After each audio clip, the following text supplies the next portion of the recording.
안녕하세요. 이철환의 노트북의 이철환입니다.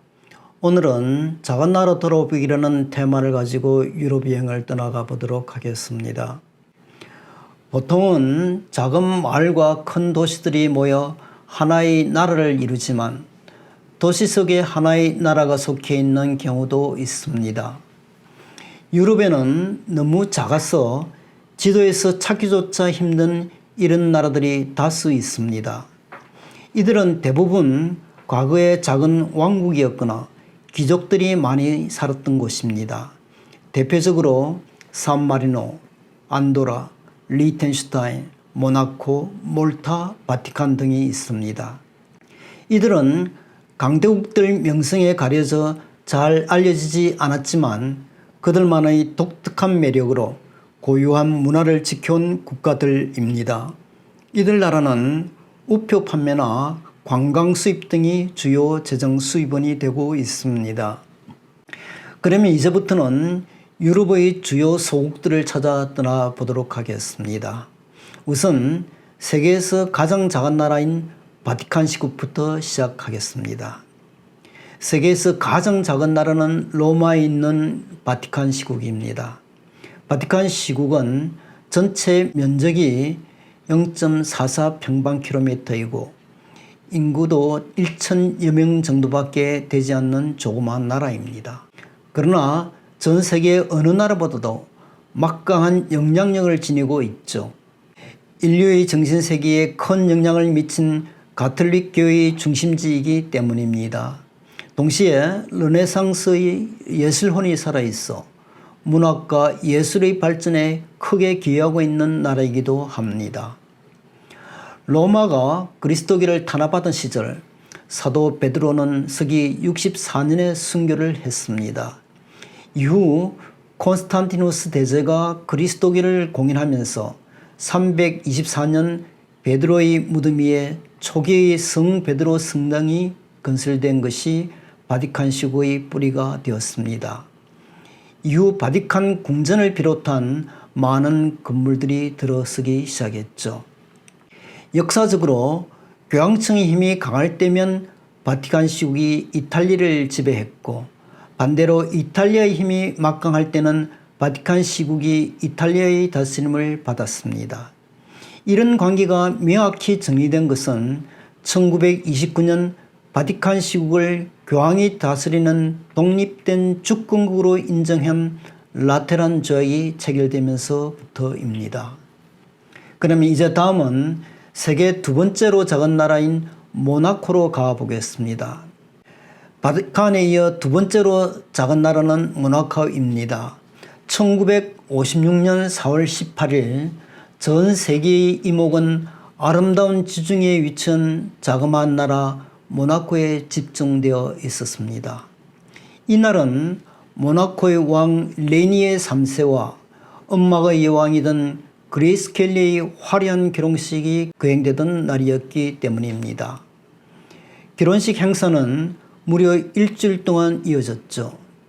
당시 레니에 3세와 그레이스 켈리의 결혼식을 보기 위해 3,000명 이상의 유명인들이 기차와 비행기, 선박과 요트를 이용해서 모나코를 방문했습니다. 그리고 이들이 쓰고 간 돈인 무려 모나코 전체 국가 예산의 절반에 이를 정도였습니다. 그런데 두 사람의 결혼에는 다분히 정략적 계산이 깔려 있었다는 시각도 있죠. 모나코는 1848년 프랑스에 합병되었다가 1861년 독립했지만 오래도록 프랑스의 영향 아래 놓여 있었습니다. 1918년에는 모나코 왕가의 대가 끊길 경우 모나코가 프랑스로 귀속된다는 조항이 담긴 프랑스와 모나코 조약을 체결하기도 했습니다. 여기에다 모나코는 카지노와 관광이 주 수입원인데 2차 세계대전 이후 관광업이 위축되면서 국가 재정에 어려움을 겪고 있었습니다.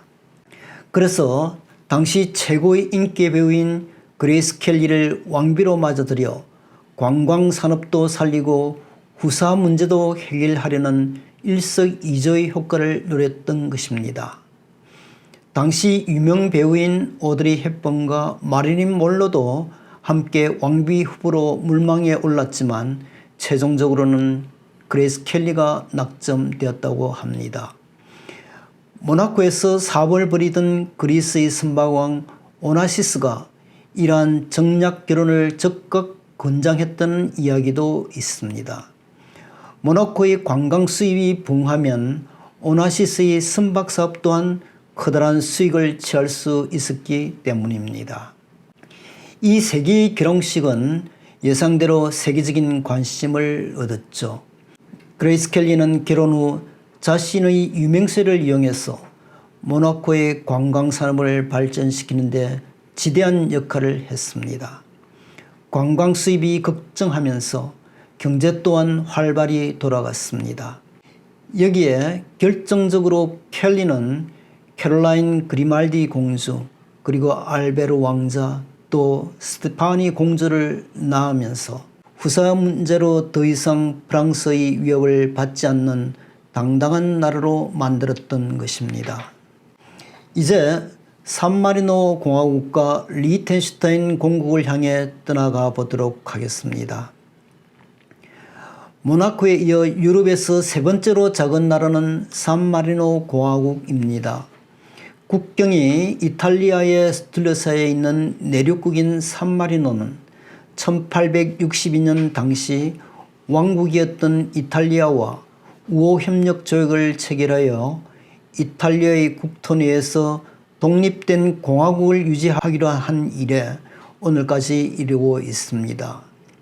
국토 면적은 여의도 2배에 불과하지만 티타노산 중턱에 자리한 산마리노는 구름이 동화나라로 불리고 있습니다. 요새 로카와 체스타, 산 프란체스코 교회, 그리고 좁고 가파른 골목길, 또 시간의 흔적을 간직한 오래된 집 등 중세시대의 모습을 고스란히 드러내고 있습니다. 밤이면 돌로 만들어진 오래된 건물들이 조명에 이어 새로운 모습을 선사하기도 합니다. 수도인 산마리노 북쪽에 약간의 산업권이 형성되어 있으며 밀 등의 농산물을 경작하고 있기도 합니다. 그리고 관광과 우표가 큰 수입원이 되고 있죠. 유럽 중부의 스위스와 오스트리아 사이에 있는 리텐슈타인은 유럽에서 바티칸, 모나코, 산마리노 공화국에 이어 네 번째로 작은 국가입니다. 인구도 3만 명이 채 되지 않습니다. 정식 명칭은 리텐슈타인 공국으로 잎은 군주국입니다. 주민들이 살아가는 모습 면에서나 문화 면에서 스위스와 매우 비슷합니다. 1867년부터 영세 중립국으로 있으며 외교 관계를 스위스가 대신하고 있습니다. 통화 또한 스위스 프랑을 사용하고 있으며 1인당 국민소득 또한 스위스와 비슷한 수준으로 매우 부유한 나라입니다. 어쩌면 하나의 스위스의 주라고 해도 지나침이 없을 것입니다. 우표는 이 나라의 존재와 위상을 끌어올리는 데 매우 중요한 역할을 하고 있습니다. 수도인 파두처 시내 중심에 있는 우체국과 우표 박물관에 들리면 예술품 못지않은 아름다운 우표와 전 세계의 희귀한 우표들이 전시되어 있습니다. 그리고 이 우표 박물관에서는 여권에 입국 기념 스탬프를 찍어주는 서비스를 하고 있습니다. 관광의 하이라이트는 파두처 성입니다. 도시를 둘러싸고 있는 언덕 정상에 우뚝 서 있는 성에는 국왕격인 후작이 살고 있습니다. 이 성은 14세기에 지어진 유서 깊은 성이지만 한때는 창고로 사용될 만큼 피폐한 모습으로 버려져 있었습니다. 그러다가 1905년 대대적인 보수공사를 통해 지금의 모습을 지니게 되었습니다. 성 안에는 방이 무려 130개나 되며 각 방마다 엄청난 액수의 미술품들이 전시되어 있습니다. 그러나 내부는 일반인들에게 공개되지 않고 있죠. 이제 다음은 몰타 공화국과 안도라 공국을 찾아보도록 하겠습니다. 이탈리아 아래 위치한 몰타 공화국은 몰타, 고조, 코미노 등 6개의 섬으로 이루어져 있으며 제주도의 5분의 1 정도 크기의 작은 나라입니다. 유럽에서 리텐슈타인 다음으로 작은 나라입니다. 이 지역은 로마와 아랍 그리고 터키 등 인접 국가의 지배하에 있다가 1814년 영국에 합병되었습니다. 이후 1964년 국민투표를 통해 독립을 했고 지금은 영연방의 일원으로 남아 있습니다. 좁은 국토에 산과 돌이 많으며 부존 자원이 적은 관계로 농업과 공업이 발달할 수가 없어 주로 관광과 중개무역에 의존하고 있습니다. 십자군 전쟁 무렵 유럽에 존재하던 종교적 군대 조직인 요한 기선의 근거지였기에 관련 유물들이 많이 남아 있습니다. 이들은 이민족과의 전쟁 그리고 부상병을 위한 구호활동 등을 수행하다가 중세에는 몰타 섬에 정부를 세우고 독립국가를 건설했습니다. 그러나 그 후 나폴레옹의 공격으로 주권을 잃고 로마의 한 지역으로 밀려났는데 이때부터 몰타 기사단이라는 이름으로 존재해 오고 있습니다. 몰타 다음으로 작은 나라인 안도라는 프랑스와 스페인의 국경을 이루는 피레네 산맥 동부에 위치합니다. 정식 명칭은 안도라 공국입니다. 이 나라는 현재 프랑스 대통령과 스페인의 우르엘 교구 대주교가 공동 영주로 되어 있습니다. 이와 같은 지위는 1278년부터 시작되었으며 1993년 5월 4일 헌법을 제정했습니다. 국가 원수는 물론 공동 통치권자인 대주교와 프랑스 대통령이지만 실제로는 주민들이 선출한 대표들이 입법권과 행정권을 행사하고 있습니다. 드넓은 피레네 산맥에 둘러싸여 있어 오랫동안 유럽인들의 스키와 온천 여행지로 각광받아온 것이기도 합니다. 이뿐만 아니라 관세가 부과되지 않기에 유럽의 쇼핑 천국으로도 잘 알려져 있습니다. 다음은 작지만 강한 나라인 룩셈부르크를 둘러보도록 하겠습니다. 룩셈부르크는 유럽의 다른 소국들과는 달리 입헌 군주제 하의 이원 내각제 정치체제를 갖추고 있습니다. 정식 명칭은 룩셈부르크 대공국입니다.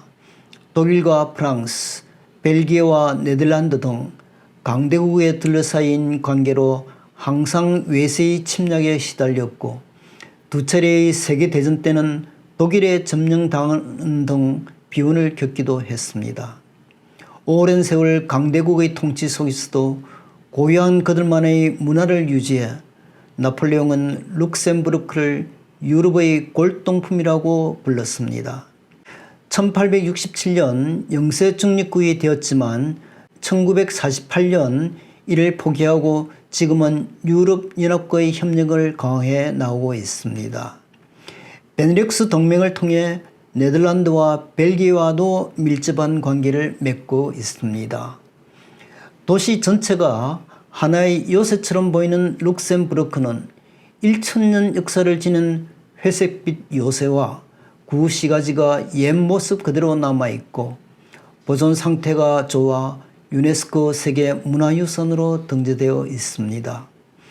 대부분의 건물이 짙은 회색빛 지붕과 짙은 베이지색 외관을 가졌기에 독특한 분위기를 자아내고 있습니다. 인구는 60만 명이 채 되지 않지만 1인당 GDP는 10만 달러를 넘기에 세계에서 가장 잘 사는 나라로 알려져 있습니다. 그래서 작지만 강한 나라는 별명을 지니게 되었던 것입니다. 이제 끝으로 발트 3국도 찾아가 보도록 하겠습니다. 에스토니아와 라트비아 또 리투아니아 3국은 유럽의 북부 발트해 연안에 위치한 작은 나라들입니다. 흔히 발트 3국으로 불리는 이들은 세 나라 면적을 모두 합쳐도 러시아의 100분의 1가량에 불과하며 인구 또한 각각 130만, 200만, 300만 명에 불과합니다. 발트 3국은 제2차 세계대전 후 반세기 동안 구소련 연방의 지배를 받았기 때문에 흑이 동유럽의 일부로 간주되고 있지만 역사적으로는 스웨덴과 폴란드, 독일의 영향을 많이 받았습니다. 문화적으로는 스칸다나비아 3국들과 유사합니다. 지금은 모두 EU 회원국들이 되어 있습니다.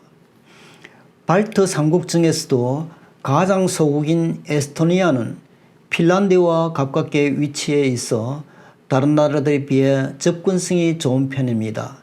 특히 에스토니아의 수도 탈린은 붉은색 기와의 고딕 지붕을 가진 중세시대 건축물들로 인해 세계에서 가장 매혹적인 도시라는 별명을 지니고 있어 관광객들이 많이 찾는 곳입니다.